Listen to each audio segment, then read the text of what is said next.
ကဲမင်္ဂလာပါဗျာစန္ဒရှင်စီရီတော်မြေကြီးကိုဖူးမြော်လို့ရအောင်တင်ပေးလိုက်ပါတယ်နော်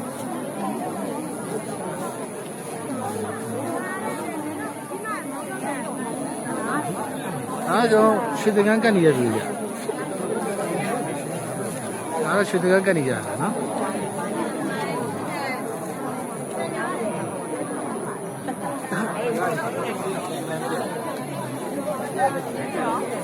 ဒါအပေါ်ကလှမ်းရိုက်လို့ရှိရင်တော့ကိုရှင်းတယ်ဗျဒီနေရာဟနေတဲ့နေရာဆို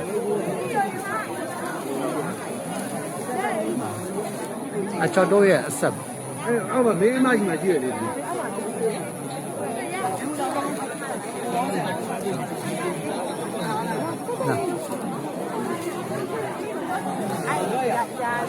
ဒီနေ့ကတော့ရင်ပြင်မှာအပြေပဲဗျနော်ဒါလေးကလိုက်လွှင့်လို့မရတော့အဆင်မပြေဘူးဗျဟိုက line တွေကမကောင်းဘူးဗျကျွန်တော်ဗီဒီယိုလေးပဲရိုက်ပြီးတော့တင်ပေးလိုက်တယ်ဗျနော်အားလုံးပဲအဲ့တော့အောက်မှာဖျားပူလို့နေကျွန်တော်ကတော့ဒီအောက်မှာဖြစ်ဖြစ်မဖြစ်အပေါ်မှာဖြစ်ဖြစ်ဟိုကလုံးမယ်ပေါ့နော်ပရိစိတ်ပဲပေါ့နော်ပရိစိတ်ဒီအောက်မှာပဲပရိစိတ်ပဲပေါ့နော်ဒီအောက်မှာလည်းဟိုမှာဖျားရှိကူနေတဲ့လူတွေဟာပေါ့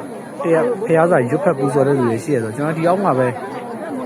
ဟိုလောက်လိုက်မယ်ပရိစိတ်နဲ့စိတ်ဖြစ်မယ်ဒီမှာပရိမစိတ်ဖြစ်ဘူးဆိုရင်ဒီနေရာမှာကျွန်တော်တို့မျိုးသားတွေဝင်လို့ရတဲ့နေရာဆိုတာရှိတယ်ဒီနေရာပေါ့နော်အဲ့ဒါမျိုးသမီးဝင်လို့မရအောင်ရွှေသင်္ကန်းကတ်တဲ့နေရာအဲ့နေရာမှာကျွန်တော်ပရိစိတ်လို့ရတယ်အဲ့ဒါလည်းအေးစီစီစိတ်လို့ရတယ်အဲ့နေရာတစ်ချက်သွားကြည့်မယ်ပေါ့လူရှင်းတော့အမှစိတ်မှာပေါ့နော်โอเคအားလုံးပဲစိတ်ရှမ်းသာရင်ကိုကြီးချက်မှကျင်နဲ့ပြည့်လို့ကြပါမယ်